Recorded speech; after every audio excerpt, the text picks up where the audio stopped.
We have various classical parameters: the independence number, alpha of x, the clique number, omega of x, and the chromatic number, chi of x. And there are quantum analogues of each of these. So alpha q, omega q, chi sub q. And we're trying to understand the relation between these parameters.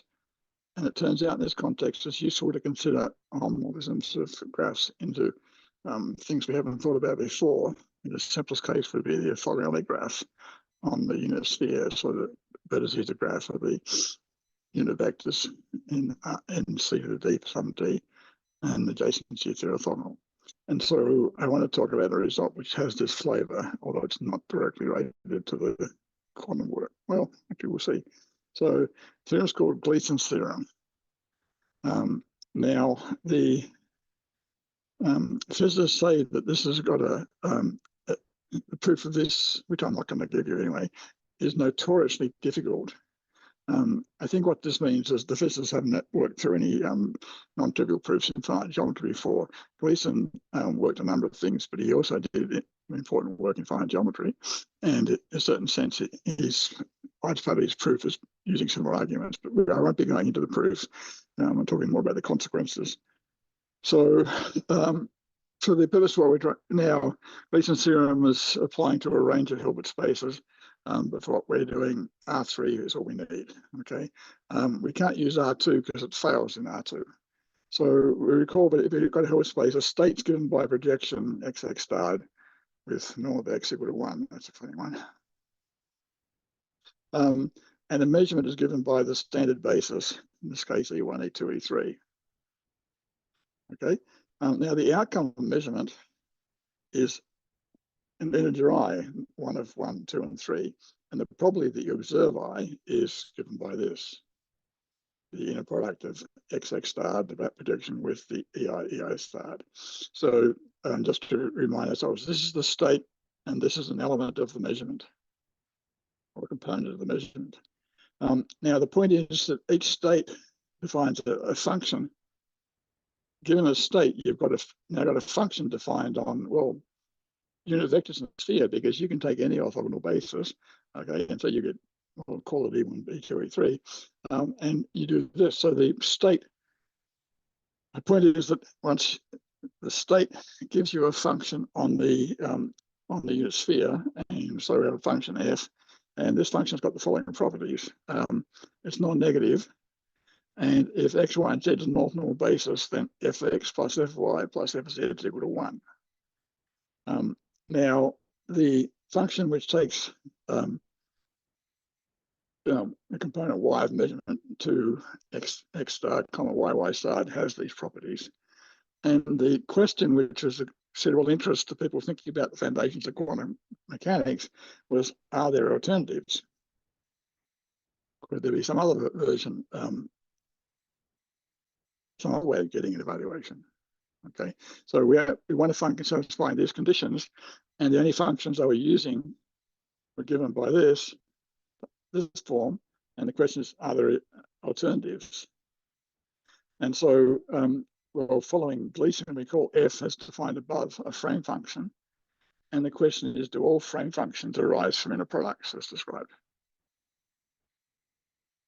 Now, the answer is that if n is at least 3, yes. Okay. As in terms of orthogonality graphs, it might be interesting. So we have the unit sphere in R3, and we have the two vectors or unit vectors are adjacent if they're orthogonal. Okay. Then every orthonormal basis gives you a triangle, 3 vertices that are pairwise adjacent. And so what this is saying is that on each of so a 3 clique, it's a funny name for a triangle, but so on each triangle, the values of f sum to 1. Okay, so and so it's a natural enough condition, and as I said, the question was: is every frame function arise from in the usual way? And the theorem is yes. Now, as I said, I'm not going through the proof; it's no particular use to us. There are 2 parts to the proof. And in fact, for what we're doing, we'll only need the first part. First part is if d is greater than or equal to 3 and the frame function exists, it is a continuous function on the sphere. Now that's in some sense the hard part of the proof. And the second part is this, that d is at least 3 and f is a continuous frame function, then the value of f is given by something of this form, which is equal to, as this is equal to x.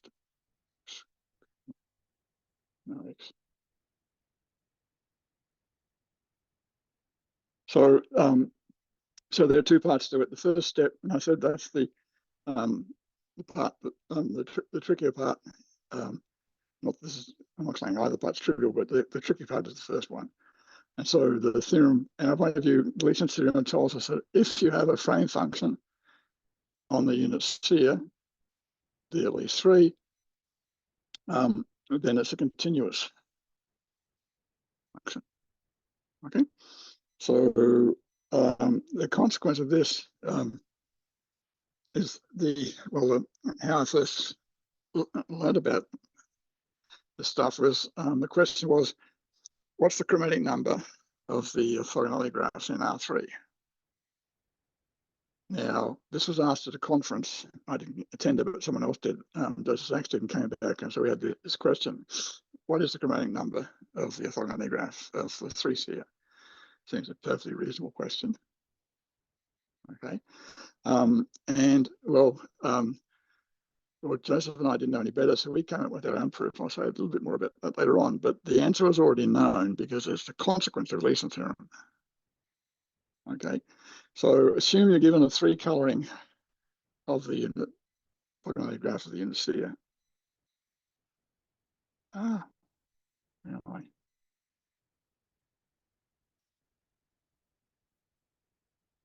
Sorry about that. So we're given 3 coloring of the real unit sphere, and let S be one of the 3 color classes. So you can assume you're coloring at 0, 1, and 2, and S things are in color 0. Now, if you're getting a 3 coloring, then every triangle, the vertices in each triangle have to receive the 3 colors. So there'd be one vertex labeled 0, one labeled 1, and one labeled 2. And so if we take S to be one of the 3 color classes, for example, the ones labeled 0, then every orthonormal basis meets S in exactly 1 element. It can't meet S in 2 because S is a co-clique, no 2 vertices in S are adjacent. Okay, so we have this condition. Now the characteristic function of S, the function which is 1 on the points in S and 0 elsewhere, is a frame function. It's non-negative, and it sums to 1 on each triangle. Now, Gleason's theorem tells you that function therefore must be continuous, but this is certainly not a continuous function. Okay, and so that's the proof. Okay, now this proof extends quite easily to orthogonal graphs in higher dimensions. That's not a problem. We had Joseph and I came up with a proof which actually used valuations on fields, so some non-trivial algebraic number theory. The advantage, one consequence of our proof is it turns out, although the chromatic number of the orthogonality graph must be at least 4 for the sphere, if you take the rational points on the sphere, that has a 3 coloring, which is kind of surprising. So the chromatic number depends on the field, and in fact, in these sorts of problems, the chromatic number, the field is quite sensitive to the field, and your color classes may not be measurable sets, and there's various weird things can happen. But anyway, so this is what Gleason proved, that that if there's a frame function on a unit sphere, dimension at least 3, then it's continuous, and one consequence of this is that the chromatic number of the sphere is at least 4. Now, the visitors don't care about this. They were concerned. What is Gleason's theorem tells them that effectively the way we're evaluating the probability of certain observations given the density function is the only sensible way of doing it. Now, there's more to be said about what Gleason's theorem tells us, and so I'm going on to that now.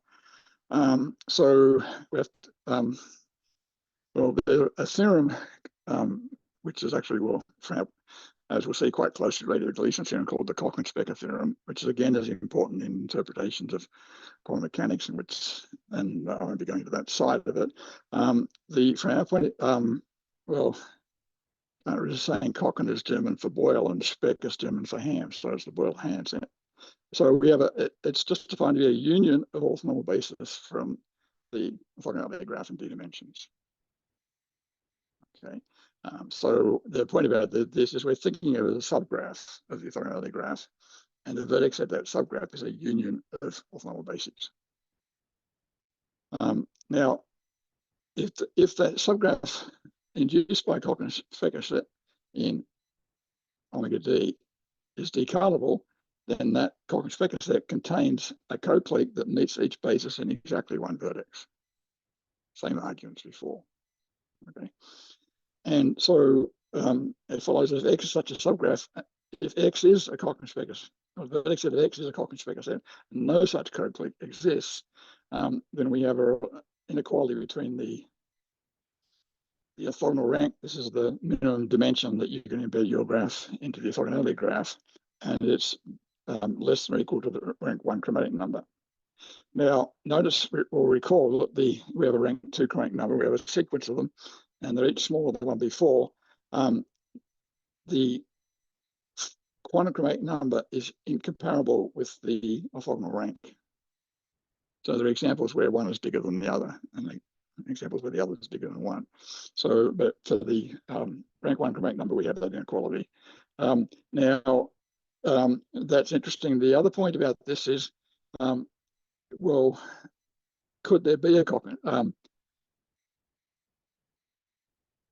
So the question is, are there Cochrane-Specker sets in omega d that are not decouplable? Now, the short answer is this follows from Gleason's theorem of blank compactness. Now, the nice thing about proofs by compactness is you can stand up there in front of the audience and say this follows by compactness, and nobody would dare to try and challenge you on it because they're never quite sure what it means. But I mean, I've actually written out the proof. So the point is that Cochrane-Specker proved that there were finite Cochrane-Specker sets in omega d which weren't decouplable. My point is that this is an immediate consequence of Gleason's theorem. There's an analogous result which tells you that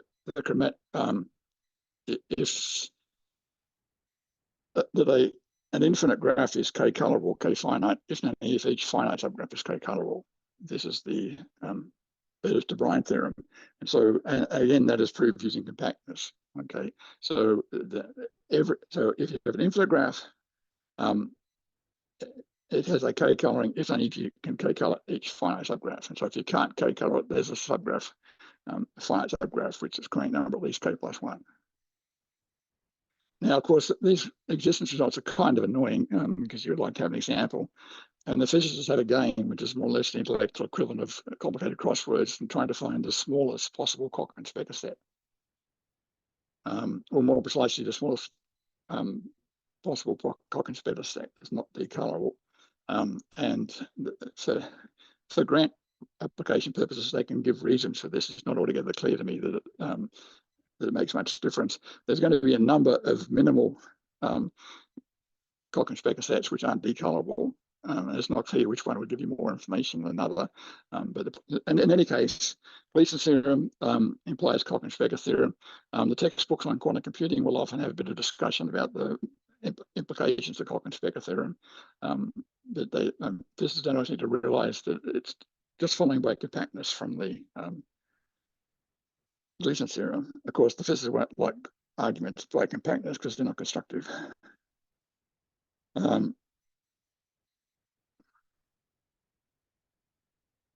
So if you have these sets, then in R3 we have graphs with an embedding homomorphism into the 3-sphere, talking about graph of 3-sphere, and chromatic number at least 4. Now, if the rank 1 chromatic number is 3, then there's an exercise I've assigned which will tell you that the actual chromatic number is equal to 3. So if the quantum chromatic number is 2, I haven't got to it yet, then the graph is bipartite. Okay, If the rank 1 chromatic number is 3, then the real actual chromatic number is 3. Now, if the quantum chromatic number is 3, the classical chromatic number could be larger. But we get this example. So this is giving us a bit of information about how our parameters interact. Okay, and so in particular, the orthogonal rank is giving us a lower bound on a colony number. Now, since in general we have no real way of computing this, and these sorts of, well, I think the orthogonal rank is probably a bit of an issue anyway, but often you can get some do numerical computations using semi-definite program or something and get some information about the orthogonal rank. So it's more useful than might appear at first. Now okay. So the next comment is that there's a ratio bound on the orthogonal rank, and this is following Elphick and Vodjan. And so for any graph X, we have that the orthogonal rank is greater than or equal to 1 minus theta min, theta 1 on theta min. So of course, this is also a lower bound on, this is the same lower bound we saw for the chromatic number of a graph and for the quantum chromatic number. Okay, but as I said, just bear in mind that I don't have the examples in mind. I wouldn't know where to find them, but chi q of x and sigma of x and xi of x are incomparable. Now, if you start looking at the papers, you'll discover there's a zoo of different parameters: theta plus bar, theta minus bar. There's all sorts of parameters. There's vector chromatic number, strict vector number, lotus theta. And so it's fairly easy to lose track. So this one is, as I said, is the orthogonal rank. So it's the minimum dimension D, such you can embed the induced subgraph of an orthogonal graph in dimension D.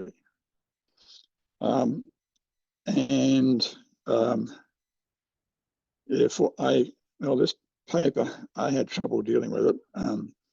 It wasn't actually clear where the result was stated, and I couldn't find the proof, but someone, spare us on this occasion. And so we have this result in one of their papers, and I'll leave it at that. So I want to go on and talk about some of these other parameters. This leads to something called vector colorings. Now, the point about the vector coloring is that these are parameters which we can at least get good approximations to by semi-definite programming. And so if we can use these to bound quantum parameters, then we're getting some concrete information about the quantum parameters. Okay, so back to our setup, we're taking, and on this occasion, for the vector chromatic number, we work in R to the n. Now, if you have a complex vector space, you place complex vectors. If you have A plus BI,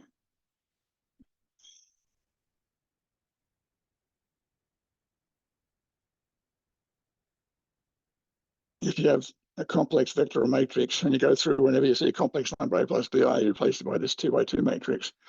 You've now converted your complex matrix into a real matrix, and this preserves the structure so that you can switch backwards and forwards between the real and complex case without a real problem.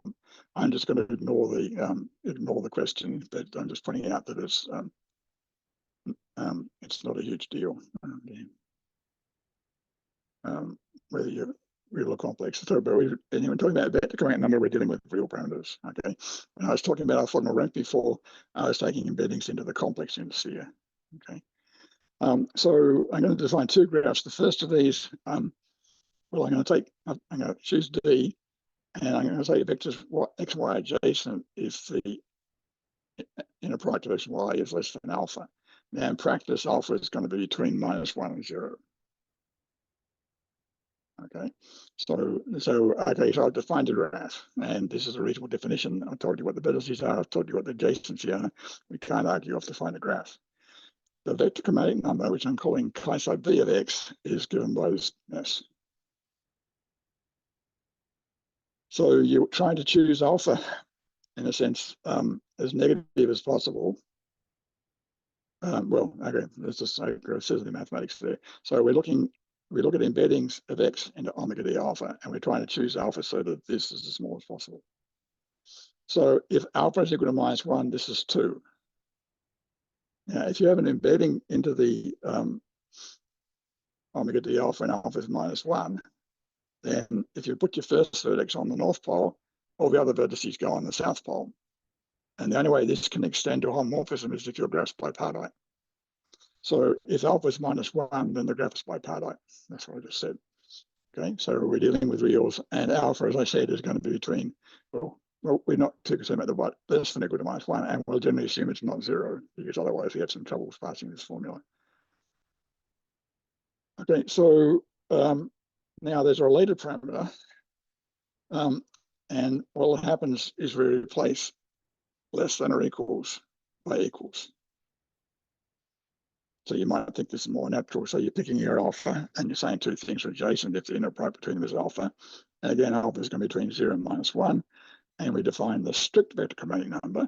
And this is in chi sub SV for this. And so it's same function as before. So so we have the vector chromatic number and the strict vector chromatic number.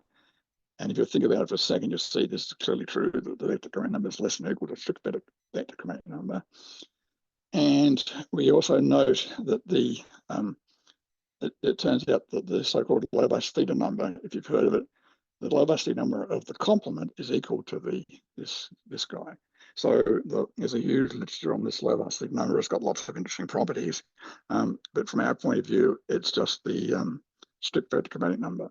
Now, one consequence of this is, since the strict vector chromatic number is defined by homomorphisms, it's telling you the Lovász theta number is divided by homomorphisms. And so if you have a homomorphism from x to y, then Lovász theta of x must be less than or equal to Lovász theta of y, because the chi sub SV of x will be less than or equal to chi sub SV of y. And that's too easy to be even exercise. So I'm just saying, so this guy in particular has got another name, which is more commonly used, and so it adds interest to the parameter. And both parameters can be computed, at least approximated well, by semi-definite programming. And so, well, this is the result that I was just talking about. If there's a quantum, well, no, it wasn't. If there's a quantum homomorphism from x to y, then this is true. And as I'll remark again after the proof, this enables us to prove that certain graphs, that if chi of SV of x is greater than chi of SV of y, then there can't be a quantum homomorphism from x into y. Okay. Now, okay, so let's so I'll go through the proof. So we're supposing we've got a quantum homomorphism from x to y, and I assume a homomorphism from y into the strict version. Okay, and so we want to show that there's a homomorphism from x into this. Okay, that will then tell us that so this says that this then tells us that this is true. Now, so we assuming that there's homomorphism from y into the D alpha graph, and so there are unit vectors. I'm calling them psi of y, so y and the vertex of y, such that the inner product of psi of y and psi of z is alpha when y and z are adjacent. So that's the definition of a homomorphism into omega equals the alpha. I'm going to make the claim that we can assume that the entries of quantum homomorphism are real. This is discussed a bit in the paper. The little calculation I was showing before takes care of it. And so I'm just going to make that as an assumption. And so now I'm going to assume that I've got my quantum homomorphism is given by a matrix script P with entries D by D projections. And so the rows are indexed by X, the columns by Y. Okay, so that's our homomorphism from X to Y. Okay.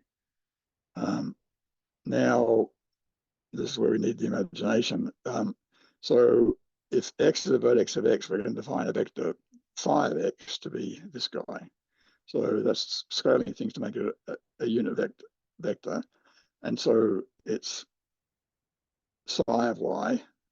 So that's a unit vector given us by the homomorphism from Y into omega equals tensor the projection to XY. Well, it's a definition. Okay, so basically you're taking a vector, and well, no, I can't make any clearer on that. So yeah.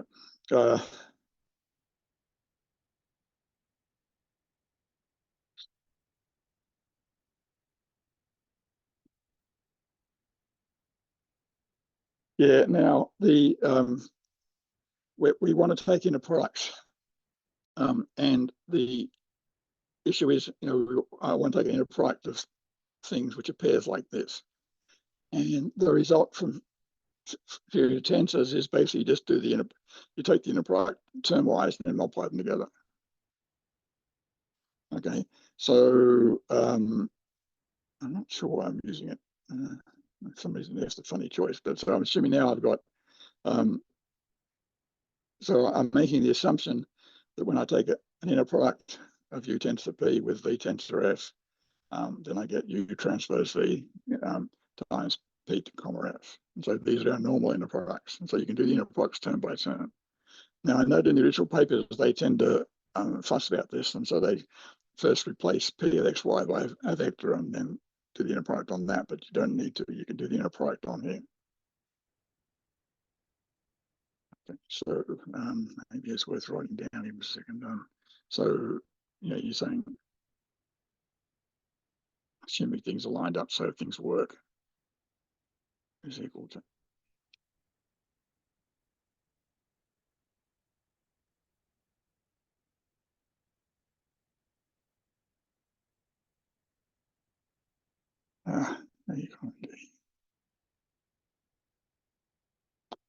So now, depending on how confident you can sit down and work it out. You only really have to work it out for the simple matrices and apply linearity, but we have that result. So we're using that, okay? And so what we're checking now is that the inner product of phi of W, there's my phi, and phi of X. And so I'm just substituting in the definitions and then applying this trick until I get this. And so this is just the sum of scalar. This is a scalar, and this is a scalar. Okay.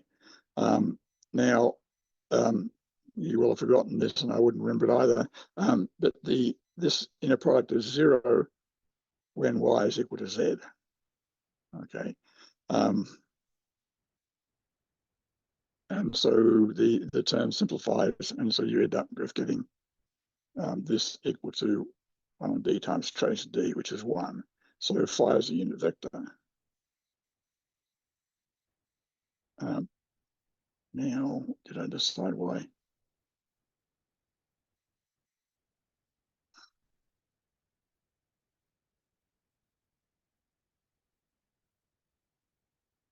Yeah, if y is the entries in a column of a quantum homomorphism, a pairwise orthogonal.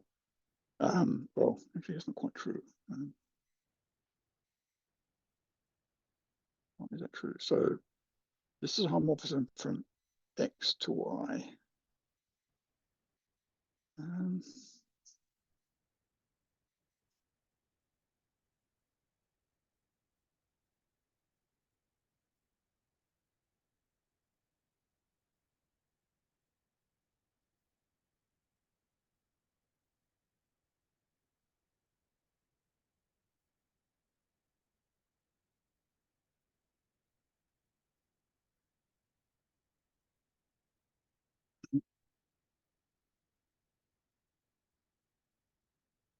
I'm going to make myself a note.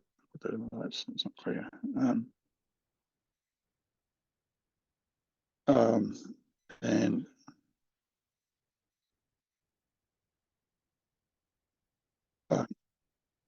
so then we can check that the inner product of these two vectors is alpha if W is adjacent to X.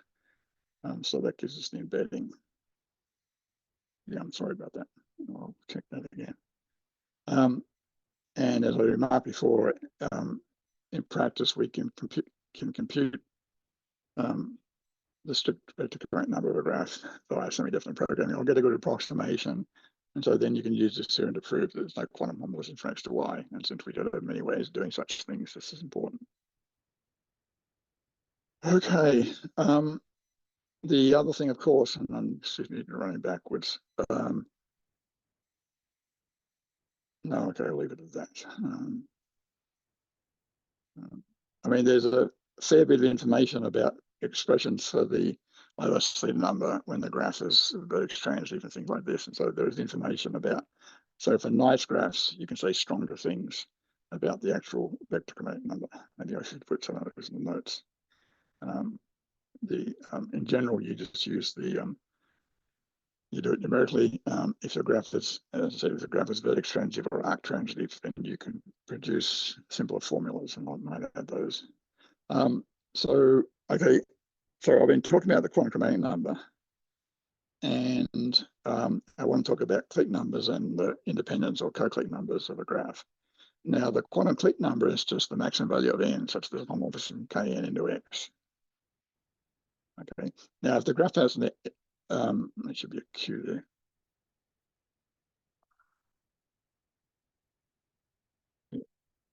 So if the graph has an n clique, then there's a homomorphism of kn into x, and homomorphisms are quantum homomorphisms. So, but the point is, you may have a homomorphism. The largest clique in the graph might have size 3, but there might be a homomorphism from K4, quantum homomorphism from K4. Now, for the maximum size of clique in graph is omega x, and so this is omega q. And this is one of the rare examples where there seems to be no variation into what people use for notation. The quantum co-clique number is just the clique number, quantum clique number of the complement. Okay, and it's denoted by alpha q of x. I'm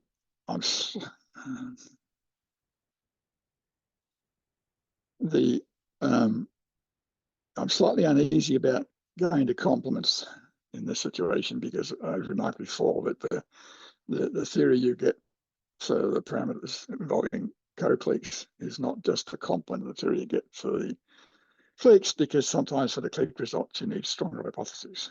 Okay. But anyway, be that as it may, these are the definitions.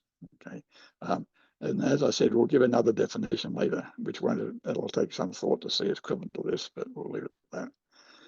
And so as for practice, I want to start with a simple result, which can still be useful, that the alpha of x times omega q of x is less than v of x, if x is vertex transitive.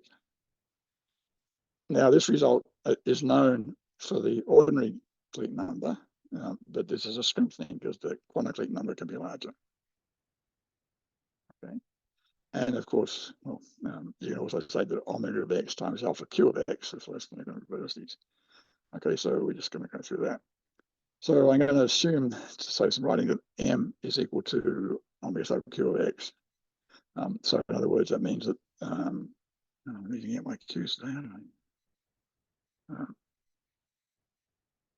And so there's a quantum homomorphism from Km into Y, and so this is given by an M by V matrix P of index B, and with all projections of rank R, because we've assumed that our graph is vertex. That should be an X. That's what I call this. And so, yeah, X is vertex transitive, and so we know that if there's a homomorphism to a vertex transitive graph, you can assume that the projections all have the same rank, and so we're doing so. Okay, and one consequence of that is that the rank times the number of vertices of x is equal to the index of the homomorphism. Okay, so now we consider a co-clique in X, and we look at the submatrix. I'm calling it script P of S, formed by the columns indexed by the vertices in S. So we're just taking just those columns for index involving S, vertices in S, and of course the rows are indexed by my complete graph. Okay, so that's the matrix. Then the entries in each column are pairwise orthogonal, because any two vertices in a complete graph are adjacent. And if those two, and so that you can't map adjacent vertices to the same vertex underlying graph. And so that means that the projections must be orthogonal. If we're using zeros and ones, you'd have to have they entries both couldn't be one. So so the columns, the entries in the columns are pairwise orthogonal. And notice the entries in the rows are always pairwise orthogonal, because we proved this when we first got into this stuff, because the projections in the rows sum to the identity, that forces them to be orthogonal. But in this particular case, the entries in the columns are orthogonal as well. Okay, so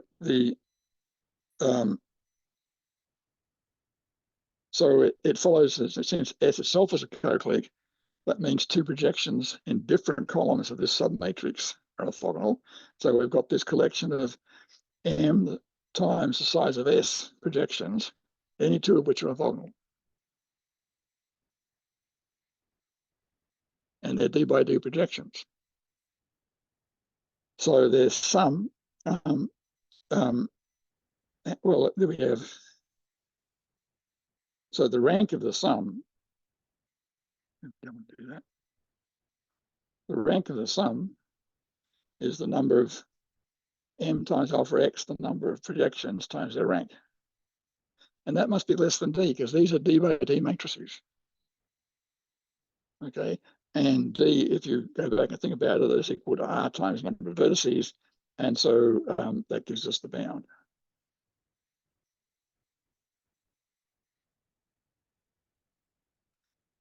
Yeah, okay, so we have, going back to this, we have this bound for vertex transitive graphs. Notice we saw something like this for when we were looking at Cayley graphs earlier on. There's a bunch of bounds. Generally, these are variants of what might be called co-clique bounds.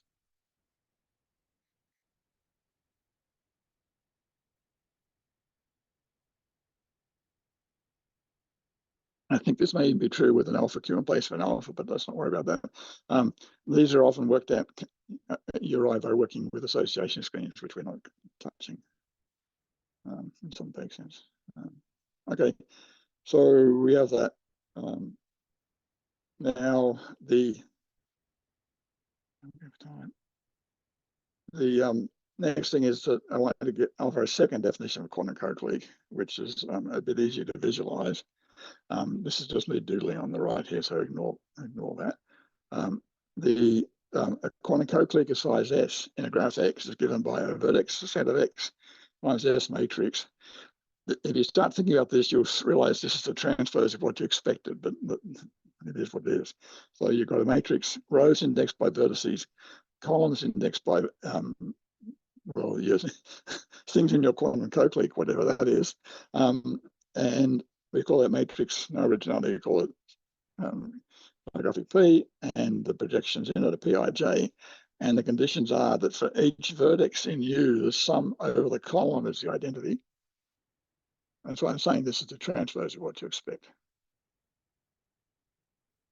Okay, not the row sums, the column sums. And that this product of two projections is zero if U and V are equal or adjacent. Okay, so those are the conditions. Now, it's a theorem somewhere that this definition is equivalent to the other definition. I may not put that on the list of exercises, but so there are two versions. And generally, this is easier. Well, the papers seem to work with this definition rather than the other abstract definition. Okay. So, okay, so that's just a second definition of quantum co-clique, and you can think of this as an implied threat. We'll come back later on, but I don't need it for now. Now, to get further, I'm going to need another tool, which again comes from classical graph theory, no quantums, and something called the homomorphic product of graphs. Now, this construction is due to Neshatrill and Hell. And Neshatrill may have lost an accent in there somewhere, in which case I apologize. They have a book on graph homomorphisms, and this construction's in there as an exercise. Okay. What I'm going to do is I'm going to present a special case of their result, which ideally will help motivate what's going on a bit. Okay. So the claim is that the independence number of the Cartesian product of x of km is the size of the largest subgraph of x. It's the union of m co-cliques.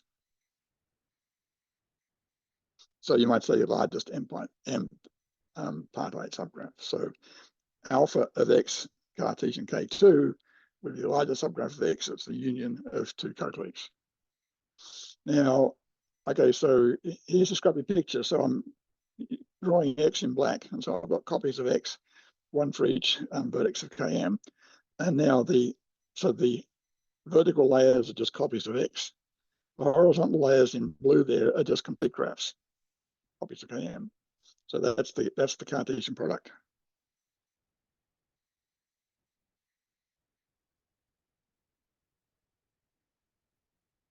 Okay. Now so let's think about the co-cliques in this graph. Now, if you're going to pick a co-clique, you can't take two vertices at the same level because they're in a complete graph. So your co-clique must consist of some vertices in the first column, some vertices in the second column, some vertices in the third column. Now, the vertices in the first column, indeed the vertices in any column, form a co-clique. Otherwise, it wouldn't be playing with them. Okay, so the co-clique in this graph is a union of co-cliques of x. But the second thing is if I have two different co-cliques, I can't have my co-cliques can't overlap in x. So I get a co-clique here. I might have a co-clique here, another co-clique here. They can't overlap. They can't contain a vertex on the same level because those vertices are all adjacent. So any co-clique of this graph is given by a partition of x into co-cliques. You find R co-cliques of x, and then you shuffle the pieces across until you've got one co-clique in each vertical or each column.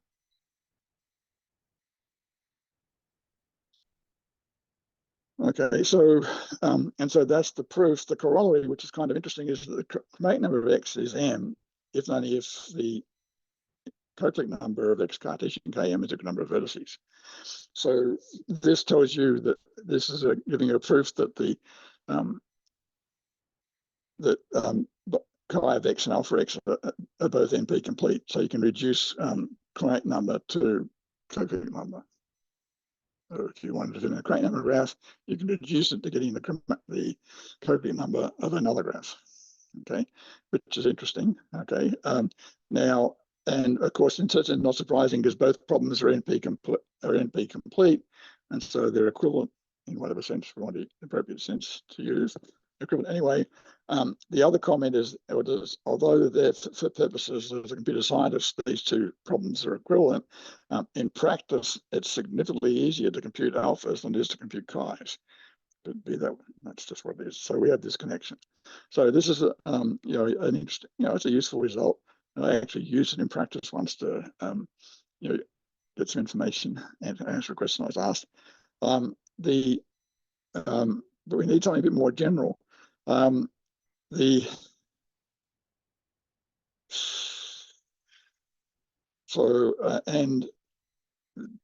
a certain sense, once it occurs to you, the question occurs to you, it does become a reasonable exercise. So the homomorphic product, now, that thing there is this. So you again, okay. The homomorphic product is the graph with vertex set, the Cartesian product of the vertices at x and y. And distinct vertices are adjacent, and it's a little hard to keep it straight if either the first coordinates are equal or the first coordinates are adjacent and the second coordinates are not adjacent. Now, don't worry about where this comes from at this point. I mean, just make sure this is you could write a little computer program now to generate the homomorphic product of two graphs given these rules. It's not an issue. Okay. Now, I like to write these things out in matrix terms. So one thing I'm going to do is I'm going to write k sub y for the complete graph on the vertex set of y, just to save myself a few symbols. So I'm saying that the adjacency matrix of the homomorphic product is the sum of the adjacency matrix of the Cartesian product of x with the complete graph on the vertices of y, plus the adjacency matrix of the direct product of X with the complement of Y. And you can go a bit, so you can check that this is going to be a 0-1 matrix, whatever you do for input. Okay. And I think one reason I like this stuff is because there's an ongoing pun going on here. Remind you that the graph of a function, as you work in calculus, is a subset that consists of the order pairs x comma fx, such that x is in your domain of f. And so I'm going to be working with graphs of functions.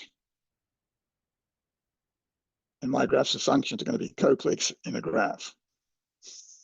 Okay, but the term graph is being used in two senses, and there's nothing I can do about, I can't rename graphs, and I can't rename graphs of functions, so you just got to bear with it. Okay, so we've got this somewhat crazy definition, and we've got graphs of a function. Now, I come to the theorem. If x and y are graphs, then a subset S of their Cartesian product of their vertex sets is the graph of homomorphism from an induced subgraph of x of size S to Y, if only if it's a co-click in the homomorphic product. So in a sense, homomorphisms correspond to co-clicks in the homomorphic product. Now, before we were dealing with colorings. Now, coloring is a homomorphism into Km. And so we're seeing that a homomorphism to Km corresponded to a question about co-click in the Cartesian product. To get the more general homomorphisms, we have to make the product more complicated, which we did. So now we get this theorem. So my point is that if you specialize to the coloring case, you will recover the first example. Okay, so this is a generalization. And so in a certain sense, this is what happens when if you see that first result, and then you think, well, what can I say about homomorphisms? Then you get led to this very naturally, I would say. And one corollary of this is that if there's a homomorphism from X to Y, if and only if the co-click number of the homomorphic product is equal to the number of vertices of the graph. Okay. So so now we had a condition for coloring, and now we've generalized a condition for homomorphism. Now again, I did the coloring first as a kind of warm up, and now we're doing homomorphism. And the bad news is there's also a quantum version of this. I'll come to that. So basically, you can take Q homomorphisms and alpha Q. Okay. So I think, in fact, that's a good place to stop. I don't want to start the proof now.